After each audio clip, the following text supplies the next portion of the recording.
বাইরে ভাই কত ধরনের নাম যে শুনবো খাবারের, কত ধরনের খাবার যে দেখবো, কত রকমের খাবার যে দুনিয়াতে আছে, এখনো আমরা অনেক ধরনের খাবার ট্রাই করিনি এবং কত ধরনের নাম যে দুনিয়াতে আছে আল্লাহ তা ভালো জানে। তো হ্যালো, আসসালামু আলাইকুম, নতুন আরো একটি ব্লগে সবাইকে স্বাগতম জানাচ্ছি। সবাই আশা করছি ভালো আছেন, আমি আলহামদুলিল্লাহ আপনাদের দোয়ায় অনেক ভালো আছি। তো সকাল সকাল একটা লং ভিডিও নিয়ে চলে এলাম, আশা করছি সবাই পাশে থাকবেন এবং ভিডিওটা সম্পূর্ণ দেখে সুন্দর একটা গঠনমূলক কমেন্ট রেখে যাবেন, এতে করে আমি আপনার পরিবারে চলে যেতে পারবো। তো এটা কিন্তু বাচ্চাদের টিফিন কিংবা সকালের নাস্তা, বিকালের নাস্তা আপনারা যে কোনো সময় বানাতে পারবেন। খুবই সিম্পল রেসিপি, খুবই সিম্পল কিন্তু খুবই সুস্বাদু। তো আমি ছোট্ট একটা ভিডিও নিয়ে চলে এলাম, আশা করছি সবাই পাশে থাকবেন। খুবই সিম্পল ওয়েতে দেখানোর চেষ্টা করলাম, এতে করে আপনাদের সুবিধা হবে। তো নিয়ে এলাম পাও ভাজি। আমি আজকে সকালবেলা বাচ্চাদের টিফিনে পাও ভাজি করে দিলাম।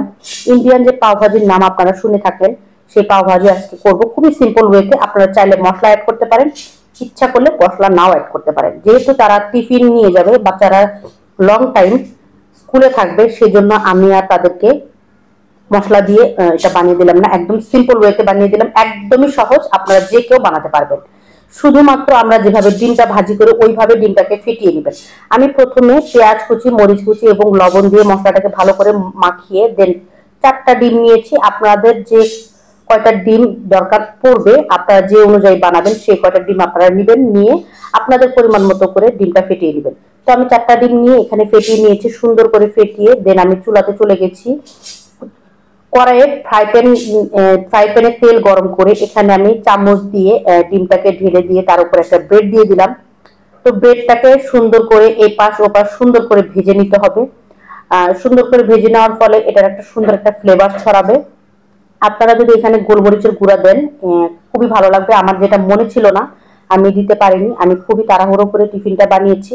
আপনারা ইচ্ছা করলে এটা এখানে দিতে পারবেন এবং সামান্য একটু বিট লবণ, সামান্য একটু এলাচের গুঁড়ো এবং সামান্য একটু গোলমরিচের গুঁড়ো যদি এখানে দেন, ফ্লেভারটা আরো বেশি সুন্দর আসে। তো আমি যেহেতু সকালবেলা খুবই তাড়াহুড়ো করে বানিয়েছি, আমি ভুলে গিয়েছিলাম, এই জন্য আমি দেইনি। তো আপনারা ইচ্ছা করলে এখানে দিতে পারেন। তো এটা আমি সুন্দর করে এপাশ ওপাশ ভেজে আমি আমার মন মতো শেপে দিয়ে নিচ্ছি। আপনারা যে কোনো শেপে কেটে দিতে পারেন অথবা আপনারা আস্ত রাখতে পারেন, সেটা আপনাদের ইচ্ছা। তো আমি আমার মন মতো শেপে কেটে নিয়েছি, যেহেতু আমি বাচ্চাকে টিফিন দিব। আর টিফিন বাটিটা একটু ছোট টাইপের, যার কারণে আমি টিফিন দিতে হলে এখানে আমাকে একটু ছোট করে কেটে দিতে হবে, সেজন্য আমি ত্রিকোণ শেপে কেটে নিয়েছি। আপনারা যে যার মতো পছন্দ মতো আপনারা শেপ দিয়ে কেটে নেবেন অথবা আস্ত রেখে দিবেন, কোনো সমস্যা নেই। আর খেতে এত বেশি সুস্বাদু, খুবই হেলদি এবং খুবই সুস্বাদু এবং খুবই সিম্পল ওয়েতে এটা আপনারা রান্না করতে পারবেন। একদম সহজ রান্নাটা।